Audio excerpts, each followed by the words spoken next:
What do you want to do besides comedy? I would love, literally my goal is to be a part of a group of guys, a group of creative guys that essentially just make content. I mean, whether that's TV shows or whether that's, commercials, whether that's anything, like just a collaborative effort for a product that's entertaining. That's all I want to do. And truly it could be anything. I hate saying that. I give Billy Bob Thornton. People are like, you know what I mean? Yeah. I hate people say that. It's giving Billy Bob. I have like big divorced energy. Dude, that was no. What you said. What you said was funny. Said after it was funny. Oh my God. Welcome back to the Isaac Abrams Show, everybody. I'm your host, Isaac Abrams. Today's very special guest coming to us. We're coworkers at the Improv, but we don't know each other at all. Matthew Marx is here, everybody. Hey guys. You can follow him at Marx for Real on the Instagrams. MARX. And this episode, we get to know his life story and his journey to comedy. We take a break so he can post a short, which is currently going viral and pissed off his mom. I was showing you Karl Marx. Karl Marx. That's me. Show us your mom. Okay. Nope, don't do that. We talk about all kinds of stuff. His journey from Louisiana to here, making it in Hollywood, working at the Improv together. It's a great conversation. I had a good time. Pretty tight. Yeah, tight is a word that kids use. Yes. Enjoy the episode, everybody. Thank you for being here. No, dude. Thanks, man. For real. We'll do it again You're soon. the man. Good. You're the man. All right. Enjoy the episode, everybody. We'll see you next time.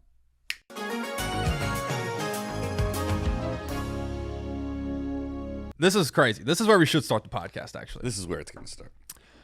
I'm from Louisiana, obviously. You know this. Mm-hmm. And I was a biology major in college and was like going to go be a doctor. It was like my thing. A biology doctor? Yeah, one of those. Sick.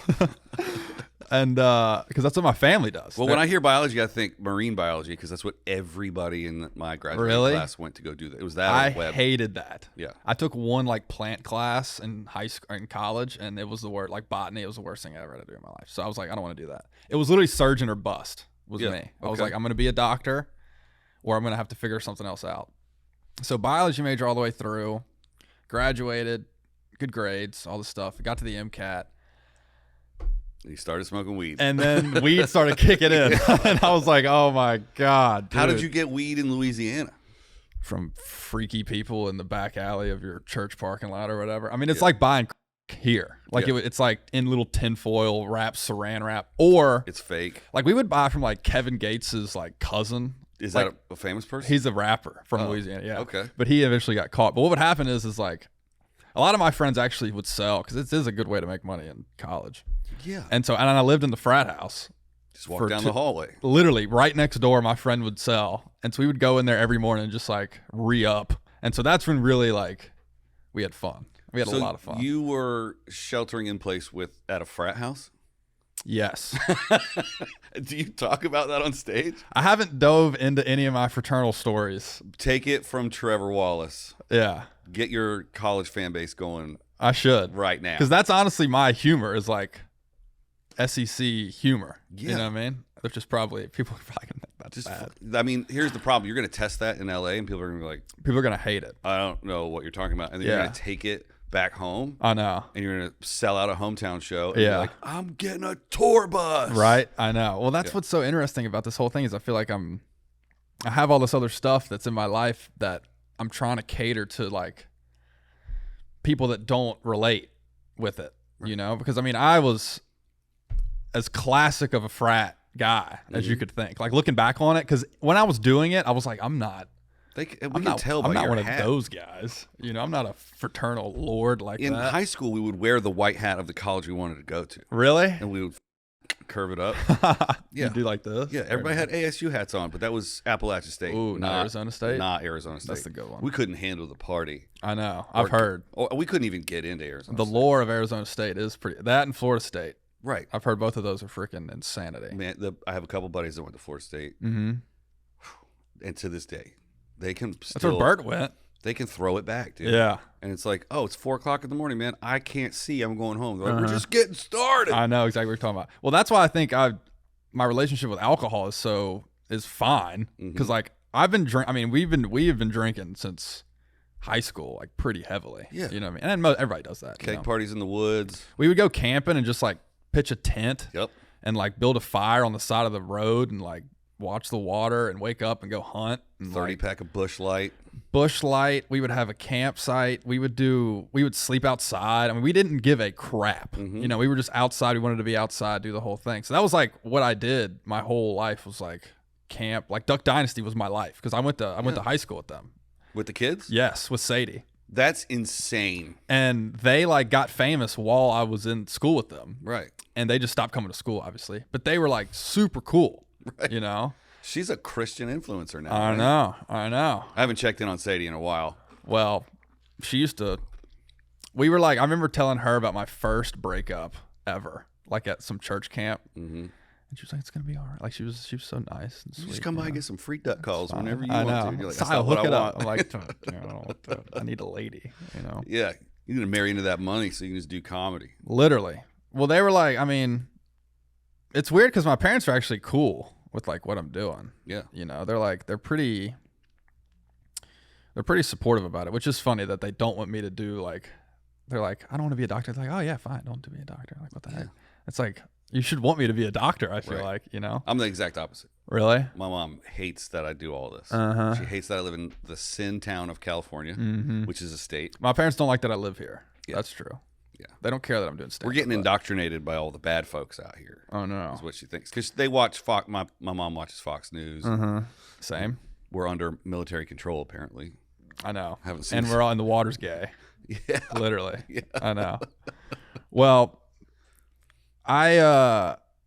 it's weird because I wanted to do something. Well, after the doctor thing didn't work out, I was like, okay, what the hell am I going to do? Which you decided that it wasn't going to work out, right? I decided to not take the MCAT again because I'd taken it twice and bombed it twice. Yeah. Like didn't even get close. Like if I was gonna have to like reinvent my whole life to pass this test, and I was like, I'm not doing it. And I'd broken it down to like, okay, if I pass the test, it's essentially 10 years of med school. Would I rather spend 10 years in med school or 10 years in California, in LA, and see what happens? And the ceiling is higher here than it would be being a doctor, like just monetarily and like life. Because I mean, my family are very successful with their doctor stuff, but. Wait, do you come from doctors? Yeah. Oh, so it was just going to be family business. 100%. Like my dad's a surgeon. My dad's a general surgeon. My grandfather was a urologist. My great grandfather delivered babies. My uncle's a spinal surgeon, and then my other uncle is like some other. So you just out here living off the trust fund anyway. Let me tell you, they're honestly they don't give me anything. That's good. They help me when I like need it. Yeah. But it's not like hey, here's all the money in the world, go figure it out. Yeah. Like it's I'm definitely still doing the thing. Yeah. You know what I mean? And which is good. You may have already passed the last time they'd given you money.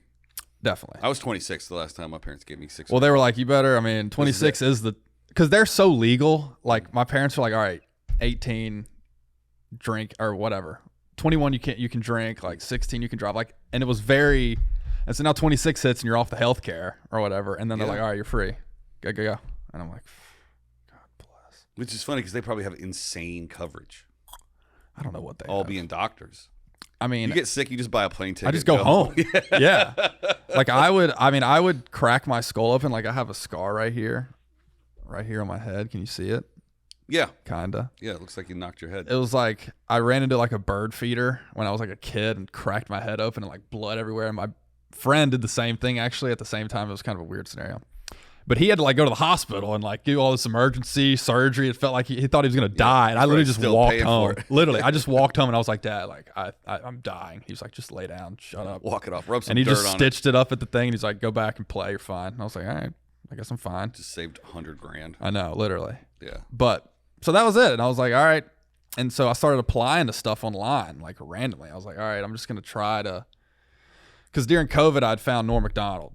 You found like you on said YouTube. That like you found Jesus. To me, he was my Jesus, like for real. Yeah. And I found Norm MacDonald and John Mayer were like the two people that I became obsessed with during COVID. All right.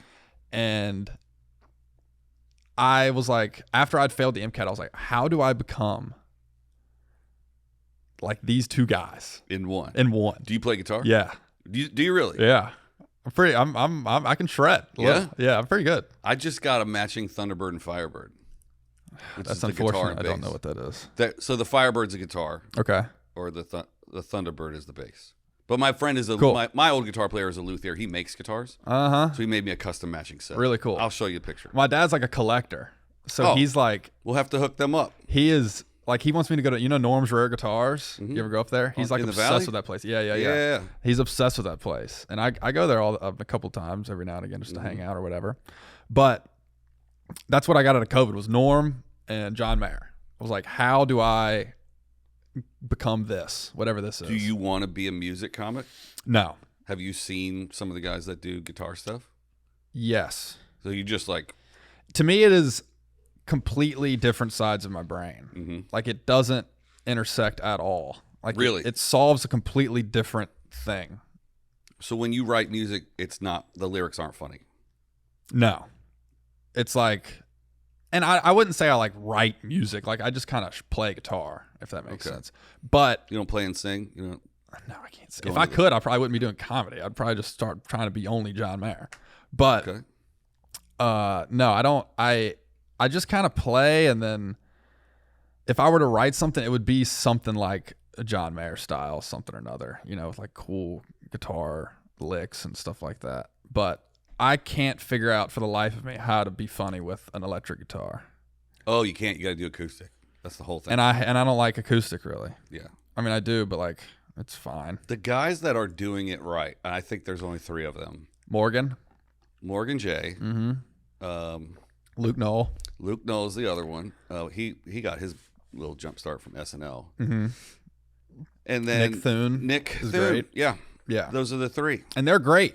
Yeah. It's like, to me, it's not something I would want to do. Yeah. Really. I want to use it a little bit like Josh Wolf. Josh will do a whole stand-up set, and at the end, he's like, I rewrote this Katy Perry song. What do you think? And he just changes the words. He doesn't play it note for note. He just strums some bar. Can he sing a little or no? Enough to be funny. Yeah. But like, he doesn't need it. It's not a crutch. I've only thought about one little bit about it, and it would just be like it's like I would just talk to the audience with the guitar and like play an example of like a song of somebody, like I play a Michael Jackson song and explain why it doesn't work, and then work all the way down to John Mayer and be like, John Mayer's actually the worst because he hates Taylor Swift or something like that. But like Michael, anyway, this is not funny. But no, this doesn't have to be funny. I don't. Well, this is actually good because it makes me figure out what I think, because I don't really think about what I think about things. Like I kind of just do it, you know. So this, and then all of a sudden you just said it in front of 200 people, and now I'm like, what do I think? Yeah, you know. And then later in your career, like 20 years from now, people will make a compilation of you contradicting yourself. Yes, and they'll be like, oh, look at this guitar comic, he's killing, and be like, oh, he hated it for so long. He's crying backstage every night. Like, this isn't what I wanted to do. I just want to be John Mayer. Yeah. Really, my goal is to meet John Mayer. Like, actually, all of this comedy stuff is like, the moment I meet John Mayer and like play guitar with John Mayer, I'll be done. I swear. He loves comedy. I know. He's at the store with Chappelle all the time. Which makes me, I know. And I think about it a lot. Yeah. But I've never seen him. I've never seen him in person. Yeah. I know he's not a great guy. Listen, I went to too much music growing up because I moved here with my band in 2006. We came here with sort of a record deal, blah, blah, blah. It's a long story. Everybody on this show has heard it a million times. You don't know it, so I'll probably tell you again off air. But where was I going with that? Oh, yeah. When I was in a band in North Carolina, it was just like, oh, so-and-so's here. And it didn't matter who it was. It was just the experience of being at an amphitheater or an arena or whatever, just going to see shows. Yeah. And now people are like, you want to go to Oasis? I'm like, it's at the Rose Bowl. Yeah. My 3 best friends are flying in to go to it. Really? Yeah. I'm not a big like music watcher either. I don't like to be amongst a crowd. I like to either be above them or like side stage. I know it sounds pretentious. No. I get it. But I feel like once you're in entertainment, that's the only way you can think about it. It's hard to go back to being a regular audience member. Yeah. Your brain's fried. My best friend is a tour manager for like everyone. So I haven't paid for a ticket to anything. That's what I'm saying. Like I'll never sit in like the audience of a comedy show. Like and buy a ticket. Unless it's like Louis. I would go watch Louis just because he's my favorite of all time. Well, you won't have to pay because he'll just come to the Improv. He did come to the Improv. I know. I got thrown out of the club that night. Why? Not the last time Louis came, but like 4 years ago, Louis came, and I was shooting at the club. I was just walking into the club with my camera, and I just started shooting. And Rita threw me out. What the hell? Because Liz was hired that night. Liz Vig was hired to shoot that night. And she was like, honey, I can't have you here. And I was like, okay. And I DM'd the club the next day, and I said, I'm tired of getting thrown out of your club. How do I work for you? Yeah. And the guy that was running social media sent me all the forms and said, you're on the staff now. Wow. And he started paying me. I was shooting for free for 3 or 4 years. Really? I put on my stories that today or yesterday. I saw that 2 years today. 6 years. 6 years today. Yeah, the first 3 of them were free. Oh my God. Jeez Louise, dude. Yeah, so everybody's like, I've always wondered how, like, do y'all have camera people beef? Like, do y'all have like a camera scene? You know, where it's like, oh, that guy's over there's there. Like, this guy's so over here. few of us. Really? There's 6 of us. There were, for a little while during Pandy, there were 8 of us. So Van, you, from Liz. top to bottom. Let's hear it. It's Troy. Troy. He moved to Austin. He moved. He's the shooter at the mothership now. Cool. Because I would see him around the Improv every now and again. Yeah. Oh yeah. I think he moved 6 or 8 Really months cool ago. guy. He's great. Seems like a really cool guy. I hired him to come to Atlanta and shoot one of Drew's shows. Yeah. And shoot the thumbnail. And then so it's Troy, Liz, Van, Mike Falzone, and then me. Liz is above Van? Oh yeah. Really? From a creative aspect. Like Van's more well known. Yeah. I just see Van like dual wielding those like cameras all the time. I would say this to Van's face. He's a spray and pray. So that means like I'm going to take 5,000 pictures, and I bet 200 of them are going to be good. That's probably how I would do it too. I'm honestly. also guilty of that, so I'm not throwing any shade. No, yeah. Liz will walk into a room and go, and then she's got the most amazing. And Mike, what about Mike? Mike, I hired Mike to do Drew's last special. He came to Chicago, and he did an amazing job. Yeah, Mike's the man. Yeah, Mike is great. I think Mike should just do comedy more so I can have his shifts at the Improv. That's so I actually found some of Mike's gear at the Improv last night, and I DM'd him. I was like, "This your stuff, bud?" And he was like, "Yeah." I was trying. Well, his goal. I mean, I'm assuming his goal is to be a comedian. I mean, he's great. Mike's journey is insane. He started off as one of the first like famous YouTubers. I heard about this. Yeah, and he was in a band. He made a bunch of music. Really? Yeah, I've got one of his albums on vinyl. I don't know Mike very well at all, but he seems like he's got a lot of his hands in a lot of different things. He is hustling. Yeah, that's awesome. He's got like 3 or 4 podcasts. And he's probably, I was at a Don't Tell show with him, and he probably had the best set I've seen at a Don't Tell show ever. I went to his It was special really good. taping. Yeah. It was good? Yeah. Yeah, I like the special. Yeah. It was they just did it in like a warehouse. It wasn't they just made the stage and brought in all the lights and cameras, and they shot like 8 specials over 4 days. That's cool. Yeah. Fuck it. Yeah. That's what I'll do. I love Mike. I think he's great. Every time I see him, big hugs and stuff. Great guy. Great guy. I would fuck him. Well, come on. His wife might say something. No, she can hold the camera. Yeah. He can take pics. Hilarious. Yeah, we talk gear, me and Mike, all the time. We swap gear and stuff. Van, I actually let him borrow my camera strap because he was missing one for Dr. Phil Live. He's like, I'll get it back to you tomorrow. 2 months later. He won't even respond to my DMs. What? Well, he's probably got 60 or 80 comedians DMing him every day. Like, can I have the pics from last night? I can't imagine. I bet y'all's DMs are insane. I mean, they're not. Mine aren't what you think they are. Nobody bothers me. They just try and get to the people that I've toured with. They're just trying to get you to do a favor for them. Yeah. I know. The only people that DM me about pictures are people that probably shouldn't have. Be in the pictures? Right. And just a little public service announcement. If someone takes your picture at a show, give them 3 days to edit it. If you ask them like the night of or the day after, toast. You're not getting shit. Toast. Well. So when did you move to LA? April 2023. All right. Is when I moved. Yeah. You got 3 years under your belt? It'll be 2. Yeah. Almost. Oh, sorry. I thought it was 2026 already. No. Wow. So it'll be 2.5 years in August. Yeah. 2 years of doing comedy in August total. You didn't do any comedy in Louisiana? 0. Really? I started at the Hollywood Comedy. Nice. Jiao Ying Summer. Shout out to Hollywood Comedy. I'm past there. It's a pretty big deal. I mean, I'm not. Just kidding. Yeah. It's a slotted mic. I am. But I'm a pay by the minute kind of guy. Yeah, I feel that. But I moved here after I just decided to work for Barry. I mean, I was like, I'll come be your free intern. That's insane. Do you know Mitch Bornstein? Yes. Yeah. I do know Mitch. Mitch is Drew's social media guy. Yeah. He still does it? Yeah. Okay, time. cool. Yeah. But he Mitch lives is in the Florida. man. Yeah. Well, we were working at the same time together. And during that time, we actually went to New York to film Brad Williams' last special, Starfish, like 2 years ago. And me and him were working on it, like PAs on it. So, yeah, Mitchell's the man. Yeah. Mitch just hooked me up with Barry and Brad. For what? For some stuff. Some secret stuff. Yeah. It's not secret. It's just not public. I'll tell you. Okay. But, so, yeah, I just was like, dude, I'm not going to med school. I need something.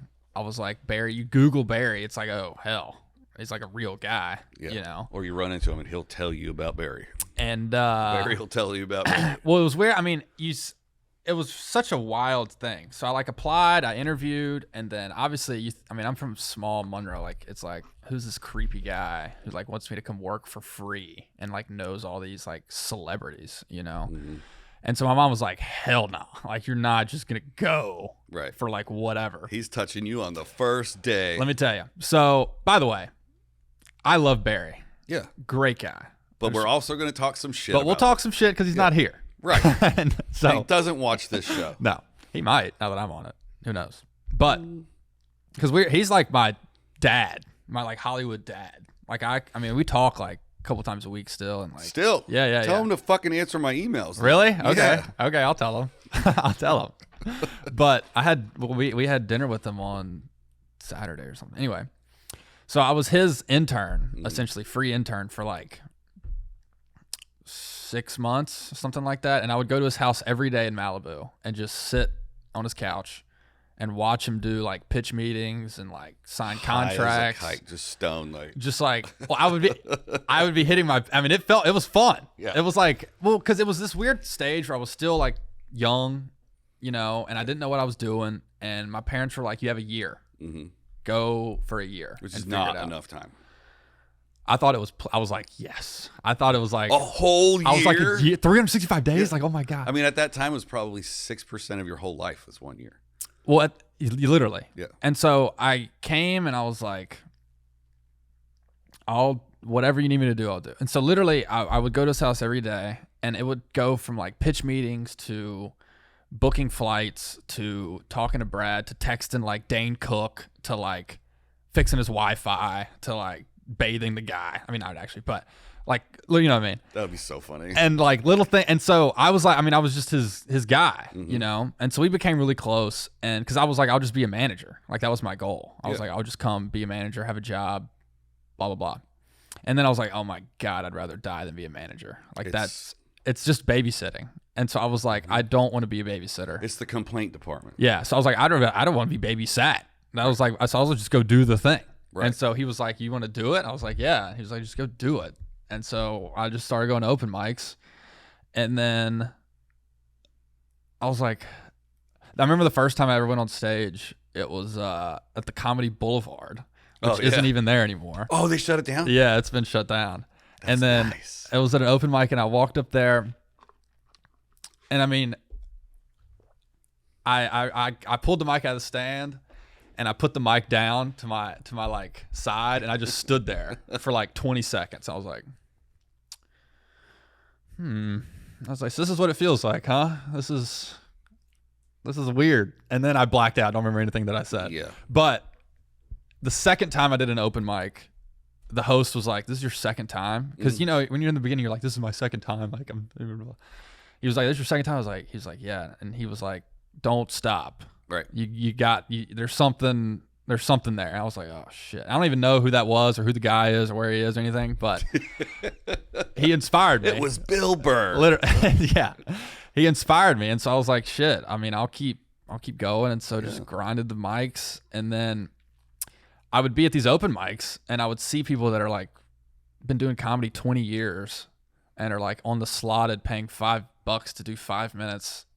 And I was like, I would myself if I was this person. Like, how do I not be this guy? Well, what they don't tell you about those guys is that they have a 9 to 5 and they're not shooting for a career in comedy. They're just, I guess that's true, honing their skills. Yeah, but it's like but if you were to talk to them, they're pissed about their entire life. Yeah. Okay. So I was like, I don't want to be that. How do I not be that? Yeah. You learned what not to do at mics. Yes. And you probably learned the business side from Barry.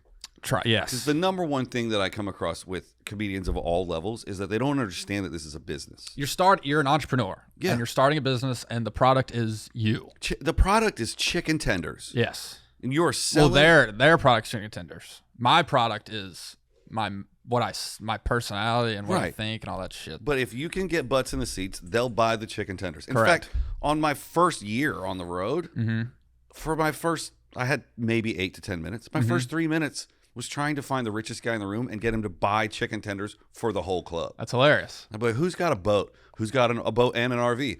I'm like, you're the richest guy in the room. Tabs on him. You buy everybody chicken tenders. That's so funny. Like, no, I'm like, buy the whole front row chicken tenders. I'm like, all right, fine.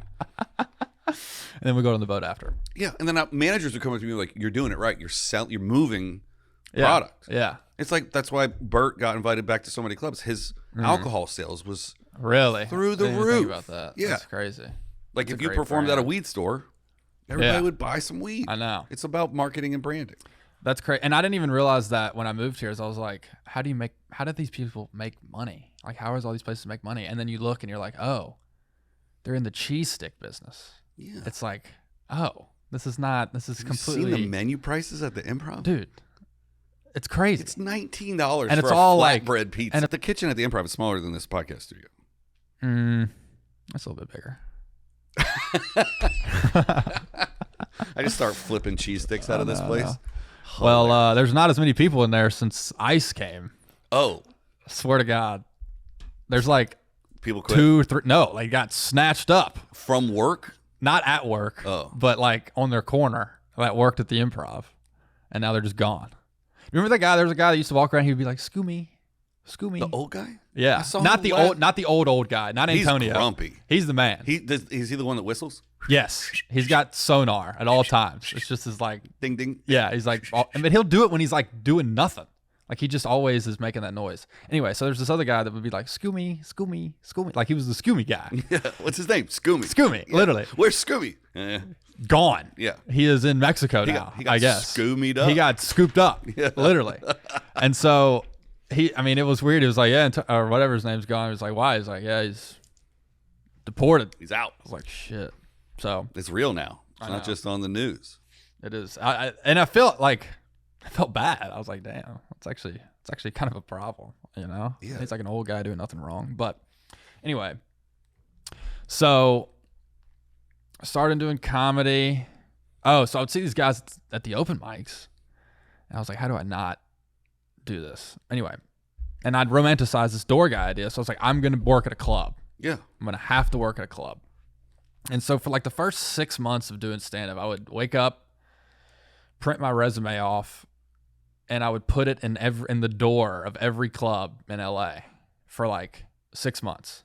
I swear on my life. Like just the 3 big ones, or like all the clubs? Like I tried. I interviewed at the Ha Ha. They said no. Oh yeah. I tried to get a job at the Chateau. They were like no. Good. And then, well, I didn't know exactly. Yeah. All these things are actually good things. Yeah.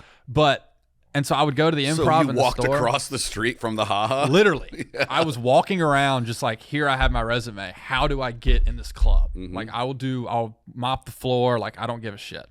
I was on my Gary Vee shit. Mm-hmm. And so I was put in the door of the Improv, of the store. I mean, all the places. And I'd heard that the store and you needed to audition. I was like, I'm not going to get that because I'm a month into comedy. Mm-hmm. And the Improv didn't hire comics. And so I was like, I'm kind of in a predicament here. Mm-hmm. Ended up getting Jay's email, Jay Chase's, the old manager. Oh, okay. This is before Ricardo. No, Ricardo was there. He was the GM, but Jay was like the manager. Oh, the guy that just went to Vegas. He just went to Nashville. Yeah. Because they bought Zanies. Yes. Right. So I got his email, and I emailed him every week for 6 months again until February 2024. I made up an email that was like, heard y'all fired everybody. If y'all need somebody, like, let me know. And he was like, oh, yeah, come on down. Like, whatever. And then I interviewed, and they're like, do you do comedy? I was like, no. I don't know. You know, I'm thinking I don't know if I want to do it or anything. And in my back of my head, I was like, just let me in the fucking door. Like, just get me in here. I'll blow the doors off of this place. And then I interviewed a bunch of times. They said no twice. And then on the third time when I made the thing up, they were like, they called me and they're like, all right, you want to be a door guy? I was like, yes. And I was like, all I need to do is get this door guy job. And then I could go. Right. I can figure it out from there. And so I got the job, and then I started doing comedy a lot. Yeah. And then they gave you a bunch of spots? No. Well, I didn't tell them. I kind of like stayed sort of under the radar for a while because you don't want to get fired right away. I just didn't want to cause a ruckus, being like a new guy or whatever. But there was like a showcase. They used to do the showcases there to pass employees. And the first showcase was like 3 weeks after I'd started. And I was like, do I do it? Do I not do it? I was a month into comedy or 6 months into comedy or something. And I did it, and I did well. I didn't get passed, but I did well. And then they were like, oh, you're like a comedian, you know? And I was like, yeah, I'm kind of a comedian. So that's when things sort of shifted, but it was all good, you know? And then I did the second one, didn't get it either, which I thought I did. I really thought the second time I did. But I was like, if I somehow moved to LA and have been doing comedy 10 months and I'm already passed at the Improv, I was like, what the fuck is going on? Like, then it's too easy. I was like, this can't. I was like, I was pissed during it, but after the fact, I was like, shut up. Right. You know, because everybody's telling you that they're just like, you're 10 months in. Like, yeah, you got to stop telling people how long you've been doing it. I know. Because I didn't think you were 5 years in or whatever you're at. About to be 2. Don't tell anyone that. Why? Is that bad? Yeah. Why? Because they'll be like, oh, you got another 8 before you can even feature. People have these preconceived notions of a timeline that it took them to get good. And then they'll impose that on you. Well, I think it's so different now because we have so many different ways to get good. Like we have like the internet. Yeah. You know, you can 20 years ago, there weren't 35 pay by the minute mics. Exactly. So you can do an hour a day if you run around town the right way. 100%. In 5 minute and 10 minute chunks. Yeah. And so you're right. I need to stop telling people that. So forget that. Yeah. Just go, how long do you think I've been doing it? And they'll probably be like, 6 years. Yeah. Like, yeah, well, that's about right. Huh. It's about right anyway. Yeah. Close. Yeah. Close. It's close. Yeah. You're right. Fuck it. I actually have my first feature gig next month. It's my first one. Yeah. Who you opening for? Kirk Fox. Oh, dude, he's the best. Me and Kirk are tight. Yeah. Kirk's a man. Yeah. I love Kirk. Great guy. Yeah. Reservation Dogs. Met him at the Improv through Barry. Yeah. Which is like, because Barry was repping him and Brad. And so that's how I kind of used. I would literally like go to the store and walk up to the security person and be like, I'm Barry Katz's assistant. And they just like, right this way, you know? And I was like, what the hell is going on? Like, I was like, oh my God. And I was so delusional at the time. Like, I remember walking up to Mark Maron, like just straight up and being like, I'm Barry Katz's assistant, like nice, blah, blah, blah. And he was like, Barry Katz. Like, it kind of made him, it humanized him a little bit instead of me like being like just some bullshitter, you know? Being able to like just open with like, hey, I'm not just some schmo. Yeah. This other person endorsed me, so yeah, I have some credential. Yeah. It opens a lot of doors. I know. And so that was really cool. And so that was sort of my intro into the whole thing was Barry, and then got the job at the Improv, and then just started grinding. I mean, just hitting the mics, figuring out how it all works. I mean, I still really don't know how it works, but I don't think anybody really does. Yeah. You know? And so... So when you go with Kurt, is it on the road? This is in Brea, I think. That's a nice little hour Yeah, away. it'll be fun. Yeah. Have you been there before? I've never done Brea. I've done Irvine a bunch. I get Irvine and Brea confused a lot, but I think Brea used to be an Old Navy. Like a store? Mm-hmm. What the hell? It's massive. I had no idea. Yeah. That's cool. That was my first weekend. Really? Yeah. So how long have you been doing comedy? I started on my 40th birthday. I threw my first show, produced Really? it all, hired all the comics. No shit. I opened the show. Within a minute and a half, I bailed. Yeah. And I started hosting. Yeah. And I brought everybody up, and then I rented the whole room. And tickets were free, and I stocked the bar. It was open bar. Wow. But that club doesn't exist anymore. It was called the Dojo of Comedy. It was on the corner of Who Gives a Shit and No One Cares. So you're 5 years in. I'll be 6 on my birthday in October. 6 years in. Yeah. But I've lived an entire life of like Same. weird experiences. So I have like all these stories to tell. So on the road, I'll tell stories about working in Hollywood, meeting The Rock, meeting Margot Robbie, doing all this weird stuff. And it works. But then you do those same stories in Hollywood and people cross their arms like, I don't care if you work with The Rock. That's so weird. Like, okay, whatever. Yeah. Well, that's interesting too, because all the comedy I've done has been in LA. Like I've been to Austin once, went to New York once. Already? You've done comedy in both those places? That's insane. You're moving fast. I just went. I was like, I always think I'm behind. You're not. I always think I'm behind. And so, but I feel like that's almost, it's a blessing and a curse to think that way because you're always after it, which is good, but you're always after it, which is sometimes not good. I'm 45. I'm behind. Well, but I had a whole career before. Yeah, this. you were doing other shit. Yeah, but now I want to do this, and I want to do it yesterday because all my friends are headliners, and I want to do like we hang, and they're like, "Oh, I'm doing this theater, I'm doing that theater." I'm like, they're like, "What? Yeah. Do you want to come take some pictures?" I'm like, take some pics. I'm sure you could swing that though as like a. I mean, that's how I got all my tours. Yeah. And then I would be like, a couple weeks into the run, I'd be like, "Can I go out there?" And they're like, "Yeah, get after it." Like a buddy, Adam Fink, a really good friend of mine. He opens for Gary Owen, and he does all of Gary Owen's stuff. Gary's blowing up right now, and it's because of Adam, for real. Like he's clipping it up, and like that last clip of. Did you see the clip of him like commenting on those like narrating the guy in the front row? That went catastrophically. Like probably the best crowd work clip I've ever seen. Yeah, on Instagram, ever. And Adam just did it. He just had all the cameras set up and all the things, and he's probably like 2 times as big now. I mean, 30 million people saw that clip. It's insane. On one platform. Yeah. It probably has 100 million overall platform. It's crazy. Yeah. Like he's like they just did 12 sold out shows at the Sacramento Punchline or some shit. Like it was like nuts. I tried to figure out what day he would have had to start to do 12 shows. Because on normal weekend, if you add a show, it's 8. So he had to do Wednesday, Friday, Saturday, Sunday still gets you to 10. I don't know. That's nuts. So he probably had to do 4 shows on Saturday. That's freaking nuts. Yeah. Starting at like 3. Do you know what the sellout bonus is on an entire weekend? So he made like $1 million. Not at a club. But he made like 500. No, let me say. Between $60,000 and $75,000. 12 shows though.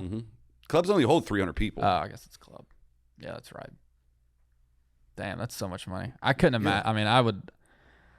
But then you look at the arena guys that are selling 15,000 tickets a night at $100. And they're doing one show. I know.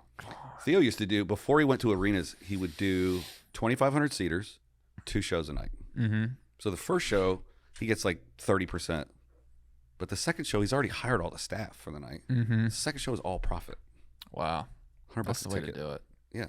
That's one of my, that's a bucket list, is to do a theater. That was one of my goals this year, was to do a theater. I started in theaters.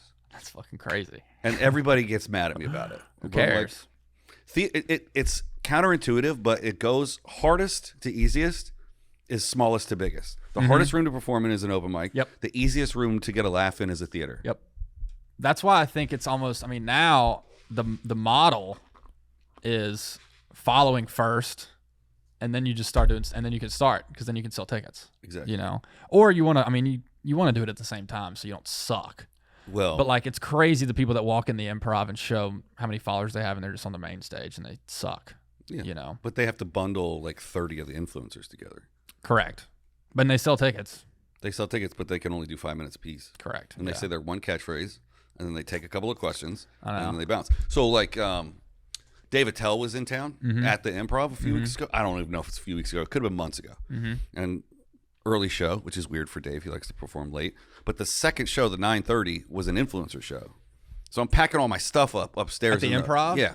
Huh. So there's like 5 people I've never seen or heard of before. Looked at all their names, didn't look them up. I'm like, well, it must be some kind of charity show or something. Dave Attell's on stage. They're all just chilling in the green room. And I pop in. I'm like, guys, Dave Attell's on stage. And they were like, who? Okay. Yeah. And I was like, oh, you guys aren't comics. Yeah. I know what you mean. Because every comic from 60 miles around was standing in the back of the room when he was on stage. That's so nuts. I've seen Dave Attell one time. I was at the Cellar. It was when I was with Barry and we went to did Brad Williams thing. Barry walks around New York like he's a god, and he really is, because he started the Boston Comedy Club and all those people came through. And I didn't know all that shit. Yeah, he was the manager of the Boston Comedy Club. Oh, so he launched like Louis, Chappelle, Burr, yeah, all those guys. Like he repped all. He was Louis' first manager. Wow. Which is when Louis came to the Improv. Barry came and like went up to the green room and said all this shit. And I was supposed to meet Louis, but I was supposed to shake his hand because Barry gave me like this gift to give to him as like a reason to talk to him, but he's already gone or whatever. But that's when I looked him up on Instagram or on thing to get the job. I was like, this dude's repped. He was Chappelle's main manager until he went to Africa for like 7 years. you know. And he was in with the. That's why he lives in Malibu. Yes. Although. Because he's probably got points on the Chappelle Show. I think so. I know. But it was great. I mean, I've enjoyed. It's been, as what you're saying, it's like it's so up and down, you know. But the only way to figure it out is to just do it. Yeah. You know what I mean? Like, you just got to live it and figure it out, and whatever you got to do, you got to do. The one thing that applies to music, in case you decide to become John Mayer, and comedy, that especially when you go out with Kurt, it is not about how funny you are that night. It won't matter. It's about the hang. You're going to spend so much time with him that it's like, find a way to be invaluable to him other than the 10 or 20 minutes you're going to do in comedy. Correct. That's a common theme I've heard is this hang aspect, which I've never even thought. I was like, it's different now because I've been in LA a while and I get it. But like when I first moved here, I was like, hang? You mean just like being normal, like just hang, like whatever, like, you know, it doesn't make sense to people that are good at hanging. Yeah. But people that are socially awkward. Yes. Or like shoot their shot way too early. Yes. Or like they go to a meet and greet line and be like, if you ever need someone to open for you, it's like, well, we're in Kentucky. Yeah. Man. Like, yeah. Move to California and ask me again. Like, yeah. Well, there's definitely a way to do it, which is like, again, I think you just have to figure it out by doing it. Yeah. You know, but that's what I've learned a lot. Cause I mean, people don't, which is what I thought. I thought it was strictly talent based. Like I was like, if you're a great comic, people are going to be like, we're going to put you on because you're great. A plus B equals C type thing. But it's actually quite the opposite. It's more of how are we cool? Are we friends? Everything in Los Angeles is about relationships. Yeah. So you'll hear about nepotism, which is true. Like some CEO is going to hire his nephew before he's going to hire some other kid. But I was talking about this with a film director on this show a couple months ago. By the time you hit your mid-40s, it's not that all your friends hire you. It's that you guys all came up together. You are all PAs together in your 20s. You guys got mid-level jobs in your 30s. And then once somebody finally sold a script, they're like, we're going to make this together. And they got a little money. They're like, oh, you do that? You've been doing it professionally now? Now you're going to do it with me. And then you're like, oh, you. And then you hear like, must be nice, or you're so lucky. And you're like, yeah, I'm lucky. I'm so lucky that I spent 20 years being friends with a guy I didn't know was going to get a movie in his 40s. I know. And it could not be more opposite of being a doctor. Right. Like I was so structured with like, this is my plan. This is the life. I was going to know exactly what I was going to be doing 20 years from now, 20 years from then. Yeah. And now I don't know what the hell I'm doing tomorrow. Yeah. You know what I mean? Somebody could call me tomorrow and be like, hey, we're shooting a thing in Atlanta. We need a ginger. Come. You're the main ginger guy. Right. And it's like, oh, all right, I'm there. You know what I mean? I mean, how many gingers do we have? We got Bill Burr, we got Andrew Santino, and then who else? Let me think. That's it. I've always wanted to do a show of just gingers. Yeah. Just ginger comics. Me, Louie, Burr. Oh, I forgot about Louie. Santino. Who'd you say? Santino. Reed Brackenberry. My boy. Yeah. I didn't realize he was a ginger. He's halvesies. His beard's red. It kind of counts. He's a little half breeds, you know. And then there's somebody else that I thought. But anyway, I think it'd be cool. And then I want to like do it and then pan to the audience, and all the audience is also ginger. That would be a hilarious sketch or a scene for a movie.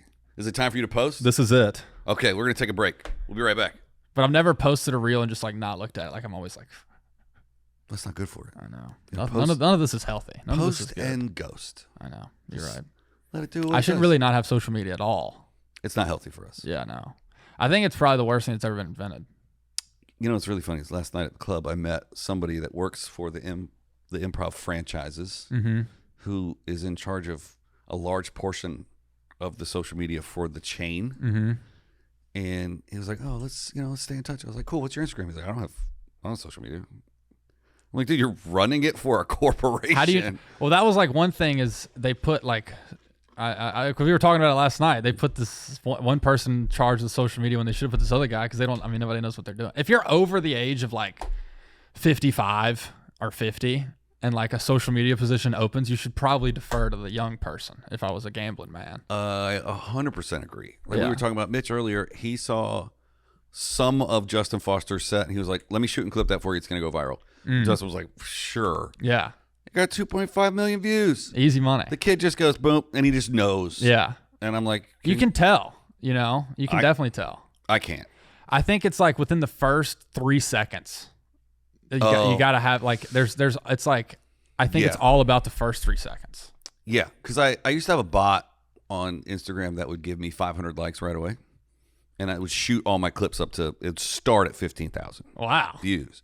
But it was a bot. It was a bot, which is I only wanted the likes. Yeah, it gave me hundreds of fake followers every day. Mm-hmm. So I had to delete. But that's probably bad for the algorithm. It's so bad for the algorithm. I got up to like 14,000, and then I went into my account and deleted all fake accounts, and it went down to 2,500. So you have 2,500 followers now. No, I mean that was like a year and a half ago. So now I'm almost at 4,000. I don't really care about Instagram. My favorite platform is YouTube. I'm very good at YouTube. I know how to work YouTube. I've got a clip that's going viral on YouTube right now. My mom said it's not funny. Then you're on to something.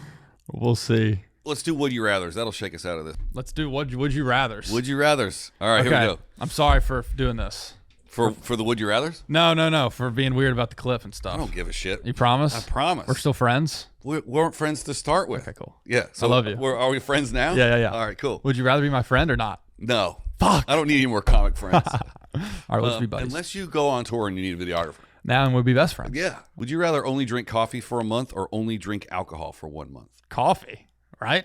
I don't want to be liquored up for 30 days. Dude, that sounds great. I'm about to go on vacation. I'm only drinking alcohol for 5 days in Mexico. I mean, I don't want to be, you would never sleep for a whole month. But then I'll be shitting for a whole month.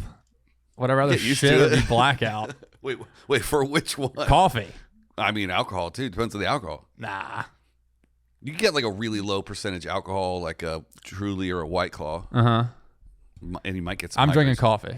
All right. I'm drinking coffee for the month, and I'm getting so much shit done. Can I eat too, or is it just like this is just liquid diet? That's a good question. There's no rules. Yeah. So I mean, you can eat or not. But coffee on an empty stomach and alcohol on an empty stomach are two different vibes. Yes. And coffee probably worse on an empty stomach. Ooh. Maybe? No? Am I tripping? Well, listen. I don't eat a lot. So a lot of the things I put in my body are on an empty stomach. Yeah. I mean, I like to drink on an empty stomach. Don't look at it. I'm not. Just flip it over. I'm throwing it over there. Oh, my God. It goes under the door. I know. It's gone. Fuck it. It's gone. The further away you stand from your phone after your post, the more views you get. I hope. Well, I need to throw it out the fucking window. I sleep with my phone right next to my face. Oh, my God. Yeah, I'm going alcohol for sure. All right. Well, you're an alcoholic. Yeah. But I like to drink 2 beers on an empty stomach before dinner. And then I'll eat, and then I'm like, oh, I don't feel like drinking anymore. Oh, yeah. You do that every night? No. Oh. But when I do drink, I'm like, oh, let's drink on an empty stomach. Let's have 2 beers. And then I'm like, I'm hungry now. And then I'll eat, and I'm like, oh, I'm full. I don't want to drink any more beer. So you get a 2-beer buzz. Enjoy that for like while you're cooking. I respect that. Yeah. I respect that. I'm still going coffee, though. All right. Would you rather get electrocuted for 10 seconds or get slapped 20 times? Say that again. What the hell? Would you rather be electrocuted for 10 whole seconds or slapped 20 times? How much does the slapper weigh? Let's just say it's me. And I'm slapping, dude. I'm probably getting electrocuted. 10 seconds, we can do that. I can get tased. 100%. Yeah. But so when I think of electrocution, I used to be an electrician, like, cool. Intern times when I was early 20s. And I never checked whether or not the power was on. Bzz, I got little zaps all the time. Which is probably why I got bad heart now. Yeah. So I could take 10 seconds of that. That's nothing. 20 slaps? That's too many slaps. That's double the amount of slaps to time being electrocuted. That's right. That's not worth it at all. No, it's a bad deal. All right, well. We're getting microwaved. Fuck that. Would you rather have John Cena as your substitute teacher for a week or have Dwayne Johnson as your substitute teacher for, is it still? Well, if I'm in John Cena's class, it's probably it's a short a special ed class. Yeah. Well, The Rock ain't that much smarter. Is the goal to learn? I don't know. What was your goal in school? Yeah, I guess Just biology major. Who's going to teach me the most biology? Probably The Rock. You still want to learn about biology now? No. I want to know who's going to tell me the coolest stories. Then probably John Cena. I think John Cena's probably lived a more interesting life than The Rock, if I was a man. Totally disagree. Really? John Cena is so vanilla compared to The Rock. Dude. He's so spread out all over the world. He goes all over the place. What are you The Rock does talking about? nothing. The Rock sits in his gym for 12 hours a day and does nothing. The Rock takes his gym wherever he goes. And he sits in it for 12 hours a day, wherever that is. I worked on Jumanji too. And he burns Maui to the ground with his blue lasers. Yeah. with Oprah. Okay, could The Rock beat up John Cena? Yes, for sure. Oh, okay. Well, so John Cena's a bitch. That wasn't the question. Yes, it was. Who do I want to be taught by? I want to hear stories from The Rock, and I've heard stories from The Rock. Mm-hmm. I think I'm still going. Oh, did I say which one did I say? I forgot. You said John Cena. Yeah, John Cena. John Cena's lived a better life. I trust him more. I think John Cena is just 10 years behind The Rock. Can I tell you a bad Rock story?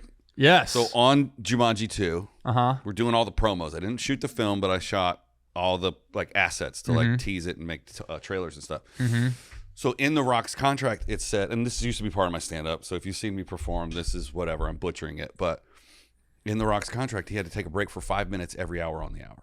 And he had to have a dressing room on every stage. We had 4 stages. Uh-huh. And on that break, I would walk him over to his room, and he would close the door, and you would hear like the door slam, you'd hear a door slam, and you hear beep, beep, beep, beep. It was microwaving food. He had to eat every hour. Oh, my God. And one of those hours, he comes out, Uh-huh. and I'm just smirking and giggling, dude. And he's like, "What's wrong with you?" And I'm like, I smelled what you were cooking in there. Oh, my God. What did he say? He just shook He his was just head. like, started shut Yeah. Jesus Christ. I mean, that's hilarious. Yeah. That's exactly what you should do.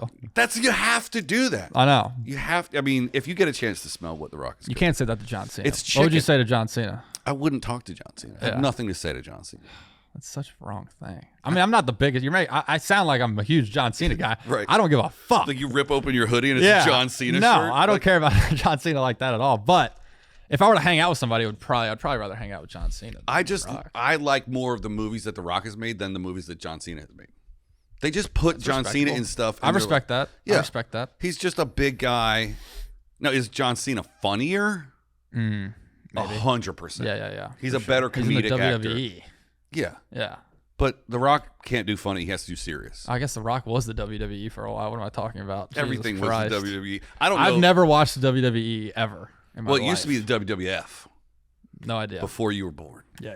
No idea what that is. I would like to go see it live, but not WrestleMania. Yeah, I would see it live. I don't want to do like WrestleMania in a stadium. I want to do like a Monday Night Raw and like in a basketball in an arena. arena. Yeah. Yeah. I know what you mean. Yeah, and I want to bring us like a neon sign that just doesn't make any sense. I would go all out. Yeah. If I'm gonna do it, I'm going half naked. Yeah. And like bringing a sign. No shirt. You have one Doing letter some on your crack. chest, but you don't have any friends. I know. And then you're holding up a sign that's like, "White bread is for the people." That's so funny. We should go. We Let's can do bond it. over our WWE Let's events. look it up.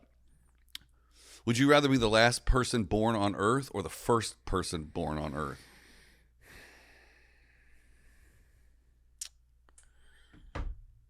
I guess the last person. I would probably say the last person.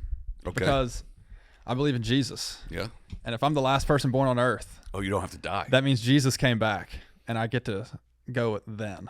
And that would be tight. Okay. What if I'm going to get, if I'm Adam, Yeah. I don't know if that was a great Then gig. you're eating fruit you don't want. I don't know if that was a great gig. Yeah.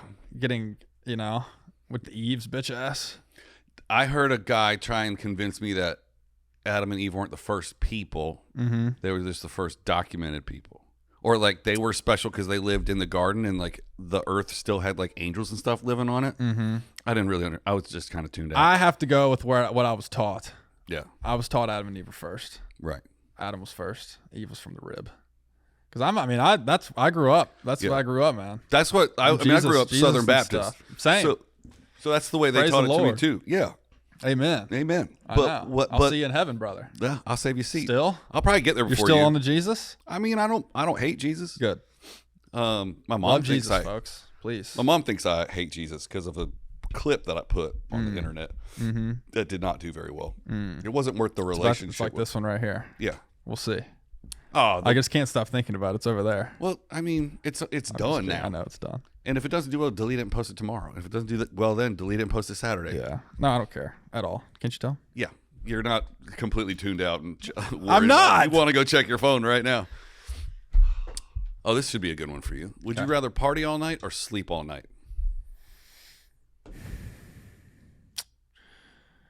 I mean, party, I guess. Yeah. Yeah. I mean, what am I going to fucking... Yeah. Sleep all day. Be stay in the sheets? Yeah. You know? No. Party all night. Sleep all I'm day. partying. Yeah. I'm hanging out with my friends. I want to rock and roll all night and party every day. I want to feel what the rock's cooking. You know what I'm saying? Feeling what the rock's I cooking. want to feel it. Well, then you just got to reach your hand in the microwave. I know, man. Yeah, I'm a party guy. That's all the would you rathers I got. Whoa. This is 5. You want more? Yes. Okay. Where's the app? It's on an ad right now for thumb soccer. All right. Well, this is. I'm learning something right now. I'm learning that whenever I'm doing a podcast, not to do anything else. Yeah. Like. Yeah. You know what I mean? I do know what you mean. Like, if I should have not done anything until this was done. Why? Like with that. Oh yeah, because now you're going to be thinking about Well, that. because now I'm just thinking about that. Right. Well, you know? shouldn't also post just once a month. Once a month because it makes it a big deal. But that's what I think is better about it because more people pay attention if you just do it once a month. No, that's not how that works. They'll either think it's funny or they're not. They'll breeze past it and then and go to the next thing. Yeah, they will forget about it. Nobody cares. All social media is just consumables. It's burnt. Nobody cares. Yeah, and nobody's gonna be like, oh my god, that joke wasn't funny. I'm gonna unfollow him. Yeah, I don't know. They might. Or they'll share it with their frat bros and be like, dude, check this out. I know. That's my hope. Yeah, we'll see. Yeah, I think you really got to dive into that college crowd because you're still like in that bracket. Yeah.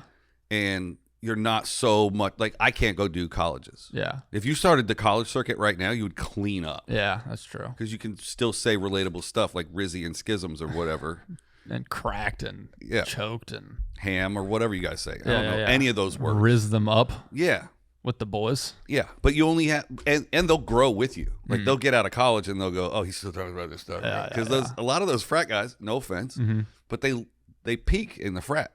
Of course. And then they get that doctor job and they go, remember when we used to drink beer? That was going to be my life. And they get together once a week in Barbados. Yep. And they go, cool, dude. You remember when we used to drink beer? While drinking beer. And they get to do that. That was my peak. I mean, shit. Yeah. Honestly, that's why college was so fun. And like all that was so fun that the only way for me to go anywhere was to shoot for the highest ceiling, which is entertainment. Yeah. I swear. What do you want to do besides comedy? I would love... Literally, my goal is to be a part of a group of guys, a group of creative guys that essentially just make content. I mean, whether that's TV shows or whether that's, commercials, whether that's anything. Like just a collaborative effort for a product that's entertaining. That's all I want to do. And truly, it could be anything. Like, have you ever worked on set? I've PA'd a bunch of stuff, but I've never had a real say in anything, No, you're too young to have a say in anything. I guess. But, dude, PAing is fun too. Yeah. It's fine. What's all this stuff? Why are all these people here? So many people. Yeah. Insane. It's like a zoo. Yeah. Yeah. But once you figure out, you can look at somebody and based on either how they're dressed or what they have hanging off their belt, you can tell who they are and what department they are. I know. It just takes 100 days to figure it out. Well, and then I'm like, and then it's the one time I did PA a real show for HBO, it was pretty boring. You do the whole season? No, I just did one night, and it was literally I'm just security.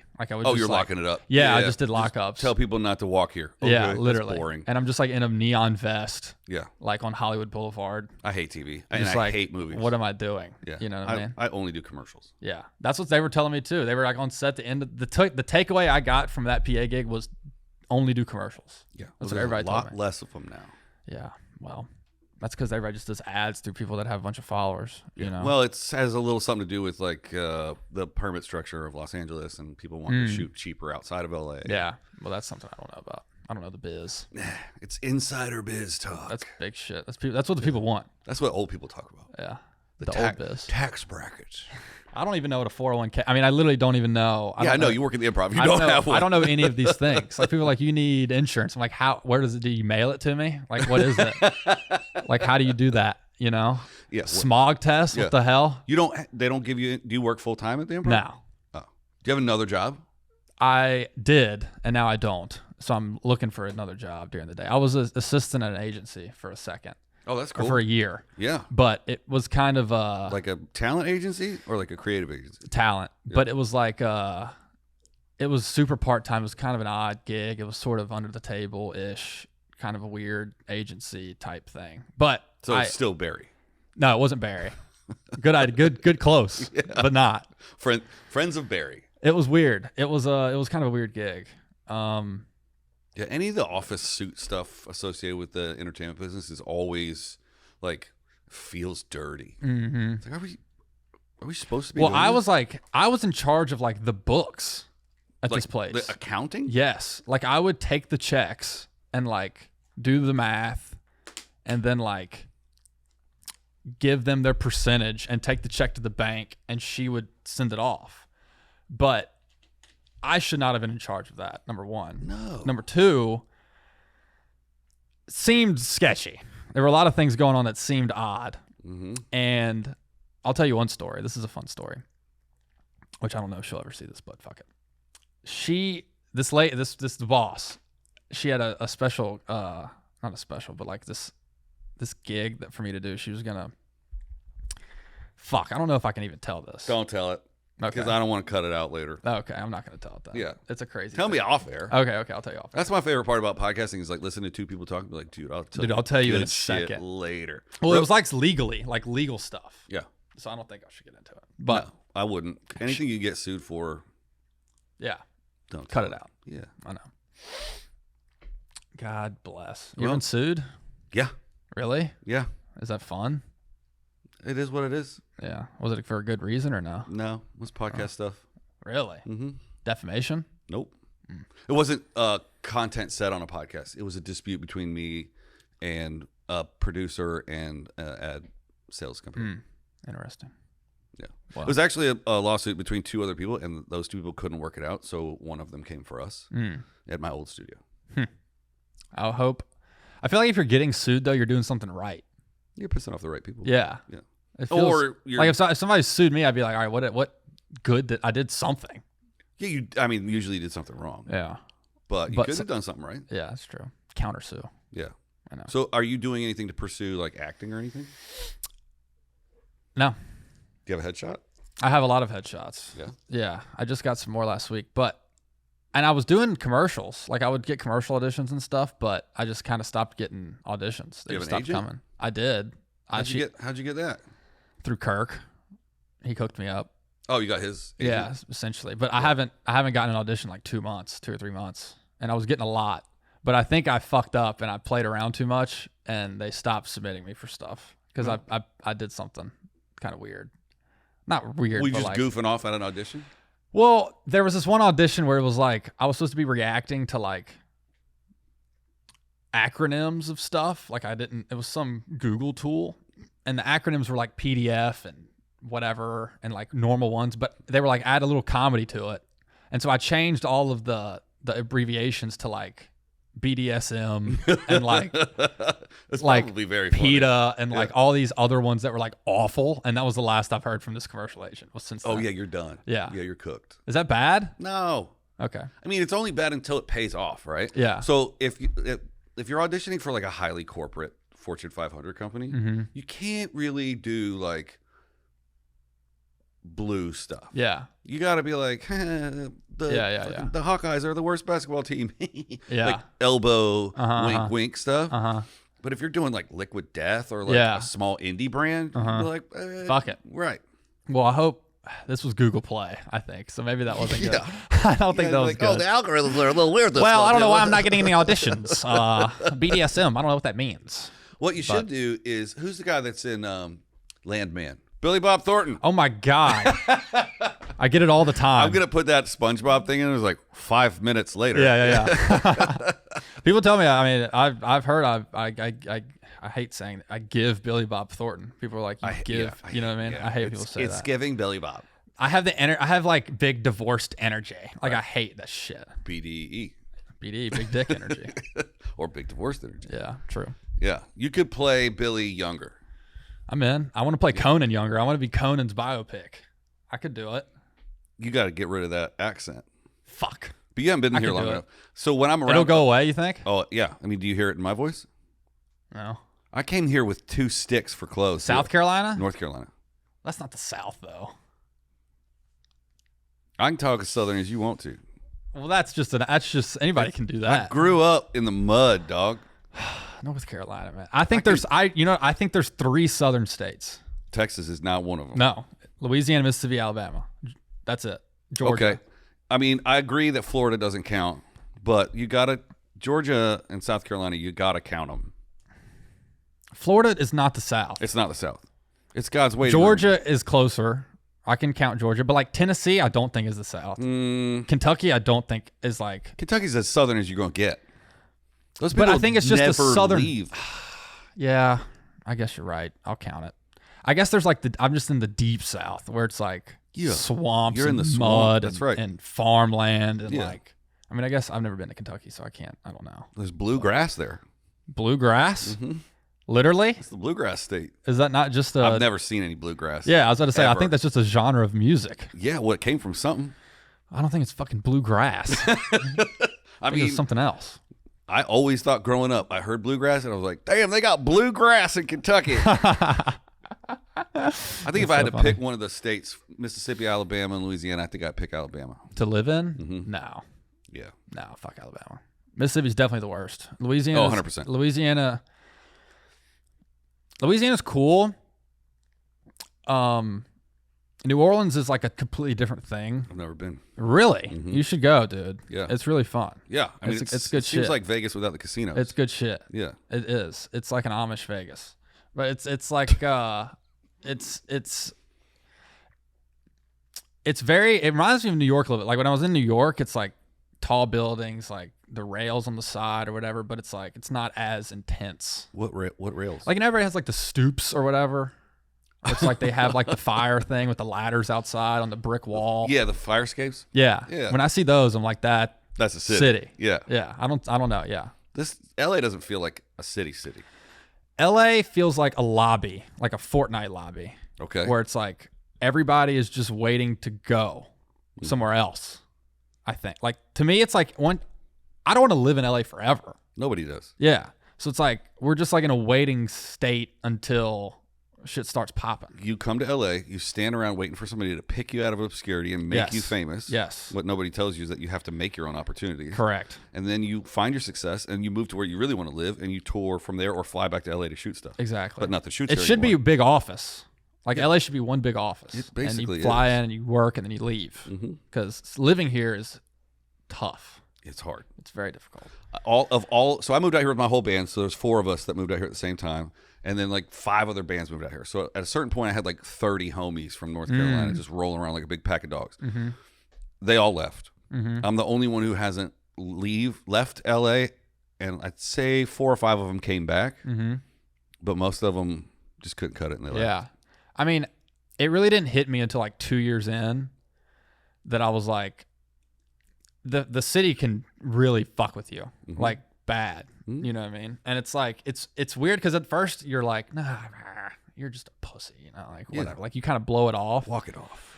But then it's like, oh, this is the feeling everybody feels. And now I'm like, this feeling, if you felt this all the time, I can see why like people do drugs and people like that weed. kind of, like all that shit, literally. Like I can see why people are addicted to weed, even though I was addicted before I got out here. Okay. Here is just way worse. You brought your addiction with you. Yes. Yeah. It gave me another reason to move here. I was like, the weed's great. You moved out here by yourself, no friends? 0. Do you have friends now besides Reed? I convinced my roommate from college to move here. Oh, you guys are you roommates now? How's that going? It's good. Yeah. He's like a model. Oh, that's fun. Yeah. So he's a hot guy. Well, he's got a girlfriend now. In the beginning, we were having a lot of fun. Yeah. And then he got a girlfriend, and now because he was like my conduit to real life. Yeah. You know, the real model life. Yeah. Well, he's that's funny. But he was like out with promoters and would go to clubs and do the whole thing. And like, I would just get off work and be like, where are you? And I'd just go meet him at wherever and then have a good time. But now he's fucking on the couch with his girlfriend. He's fucking on the couch? Yes. I've actually walked in on him fucking on the couch. And I mean, it looked good. Put a cover on that. I didn't tell him I was in the room until they were done. It was nice. You just come in and close the door and stand behind the door. I was like, this looks, y'all keep going, whatever you're doing. Well, I imagine if he's a model, then she's probably nothing to she's hot. stick at. Yeah. Well, she's got to have some friends. Yeah, but she lives in like Newport. Oh. And so it's like so far. And I've hung out with them once, and it was awful. In Newport? It was like we went to Venice one time. I don't know. Women are like, I don't know how it works anymore. I thought you were about to do a Seinfeld joke. No. Women, what's the deal? What's the deal with what's women? going on? What's going on with these humans with vaginas? Women, man, I tell you. I don't know. My mom wants me to get a girlfriend, obviously, but oh yeah, she's probably waiting any on some single kids. girl she meets in Louisiana, she's like, my son's single and he's like lives in LA and like does a lot of stuff. And that's like the worst thing to tell a woman from Louisiana. Like that's not really. Have you been home yet? Yeah. What do you tell them? Tell them what? Tell the ladies. What do you tell people that you see from high school and college? I'm doing comedy. I mean, I can't. I mean, they've seen it on my phone and shit. I can't fucking hide it anymore. Yeah. You know what I mean? So it's like I thought going home to North Carolina and telling people that I worked in the film business would just open the floodgates of coolness. I know. I thought dudes would buy me shots. I thought ladies would be like, "Where? Let's go. Your house or mine." Mm-hmm. They couldn't care less. They don't give a shit. Nope. They want to marry somebody from there. That's stable. Yep. And it's really funny because a lot of the reason that I do this entertainment or like whatever I'm trying to do is I've always felt like an outsider a little bit. Mm-hmm. Like even if I'm like, I mean, I have a lot of really good friends and a lot of good friend groups and stuff like that. But here or back home? Back home Mm-hmm. and here, but like with this back home, and I just always wanted to be like cool. Like I was like, I mean, I was always in the cool crew, I guess technically, but it was like because you paid money to live in a house with them. True, that's one reason. Yep. But I got chosen to do that. You got chosen? I did. I got picked out of the basket to live with them, and it was the cool ones. Oh, okay. So not everybody that's in the frat gets to live in the house. No, not everybody gets in the cool frat. Oh, yeah. Which is it? Which one was it? At Kappa Sig at LSU. Oh, okay. Which is like the big one, But there's like a lot of frats, And actually, I didn't even rush because they picked me up out of high school. I was like an early bid. Oh, dude. They're like, we want you bad, we want to ruin your life quickly, right? And so, but still, even like in then, I was like, I always wanted more. I don't know. I don't know. I wanted more attention and I wanted more whatever it was. And I was like, if I can be successful at this, I'll go home and everybody will want to be my friend, And now it's like, you go home and nobody cares. Could give a flying F. Yeah. You know what I mean? Mm-hmm. And they don't even think about you. Yeah. Really. I mean, I think about it when I'm at the club. Yeah. I'm like, well, I'm just a photographer right now. Yeah. But one day I'm going to walk in the door and everybody's going to stop me and they can't wait. Or I'm just going to go hide upstairs and be like, don't talk to me. And yeah, I know exactly what you mean. It's like all the people that like kind of blow you off now, I swear you remember it. Mm-hmm. Definitely. Yeah. And I wonder who I've blown off. Like, I wonder who I wonder, because I don't know. Yeah. Things so weird. Everything's so weird. Yeah. There's somebody out there that's like, That's like, fuck Marx. Yeah, I hate that guy. Yeah. And I'm and like, I promise I'm nice. Just having a Thursday. I'm a cool guy. Yeah. I piss people off a lot. In fact, I was doing this commercial a couple weeks ago and the director introduced me to the client and he's like, this is Isaac. You're either going to love him or hate him. There's no middle ground. And I was like, it's probably going to be hate. Well, that's fucking, I think people attract to people that are independent of everything around them. Mm-hmm. Like if you can be you in every situation, sort of, I think people attract to that. 100%. Especially if you can do that on stage. That's the whole goal. That's like what getting better is like just being able to let go of your brain and just ride it and just be and just go with what you're thinking. You have to fight every instinct in your body. It's biologically wrong. Like standing on stage and doing all that is wrong. Right. Like public speaking is wrong. Like it's not. It's the number one fear ahead of death is public speaking. And it's crazy but I think that's why it's so great. It's because the risk is so high. You know what I mean? Like when there's literally no better feeling than doing well at a comedy show. Especially when your set is working and you're like on a big string and like night after night, you're like, in 4 words, you guys are going to laugh and you don't know it yet.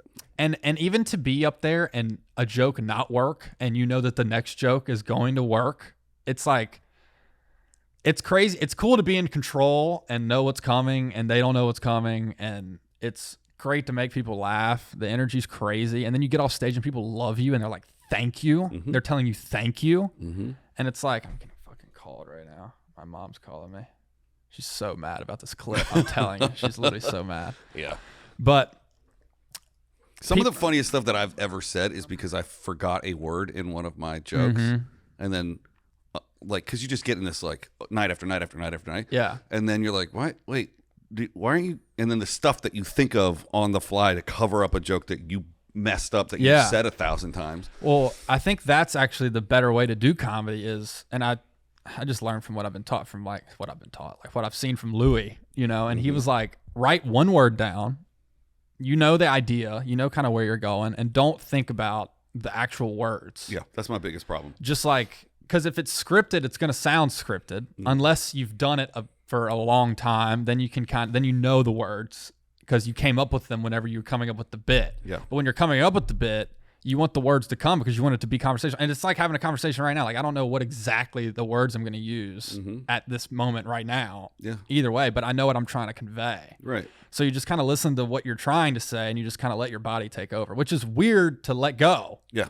Because you want to be in control, but really, in reality, letting go is more in control than being off script. Because what happens is once you go off script, you freak out, especially if you like are new or like whatever. You're like, oh, frick. It doesn't matter how long you've been doing it or how many times you've done it. True. You go, if you like start daydreaming while you're on stage, and then you kind of wake up and go, oh shit, I'm in the middle of a bit. I know exactly. 1,000 people. Like even 2 nights ago, I was doing a cold and I was like, I kind of forgot the host's name in the middle of the set, and I was in like in the middle of a punchline. I was like, what is this host's name? Like in the back of my head, I was like, I'm having 2 conversations with myself on stage. How and then you do the joke and it works, and you're having a conversation with yourself, and you're like, what the hell is this? Like this, it's nuts. It's your really left brain nuts. and your right brain working at the same time, and it's the only place that can happen is on stage. And the best part about it is it's the only place I truly feel, and this is why I think people do comedy. It's the only place you feel truly present. You have to be present. To me, like if you're on stage, there's an obvious goal. Now you can think about, I mean, you're only doing what you're doing. Like, for example, if we're sitting here talking, I'm thinking about this reel or whatever. That's not going to happen if I'm on stage in front of 500 people. I'm only going to think about like what I'm talking about, you know, which kind of, it's healthy. I've always disassociated when I've been having to do public speaking. I just go, well, this is what we have to do right now. And even when I do comedy, I'm like, turn all that shit off. Like the 4 minutes before I go on stage is the most nervous I am in my whole life. I end up peeing like 3 or 4 times. Yeah. That's why I take a nice tequila shot. Yeah. It helps. It actually does. I think that would make me have to pee more. Maybe. I'll try it. Yeah. Alcohol for a month. Yeah, every day. Every day. That's it. Just alcohol. I think we got to wrap it up. You reckon? Yeah. We got a bunch of off mic stories we got to tell each other. I do have to tell you this story. I want to tell you the story. And we still got to call my mom back. We got to shoot the intro. Dude, for real, thank you for having me. Thanks for being here. This is the shit. This is great. I'm glad Come back this anytime. is great. Cool. Yeah. I will. We can be friends now. We can be. Officially friends. Yeah, we're podcast bros. You're the man. Yeah. All right, my bet. sister called me a podcast bro this morning, and I was like, thank you. You're like, oh my God. Jesus Christ. Thanks for watching, everybody. Follow, what's your Instagram? Tell everybody. Marx for real. Marx for real with an X. MARX 4 REAL. Yeah, not REEL. Correct. Don't get it twisted. Yeah, I thought about doing another account that was just Marx for reals, and it would just be reels. And then on YouTube, it's Marx for shorts. Yeah. And then on Marx for TikTok. I have a Marx for guitar. That's like my other there you go account for a guitar. Oh, that's right. I got to show you my guitars. I know. I got to show you my stuff too. Yeah.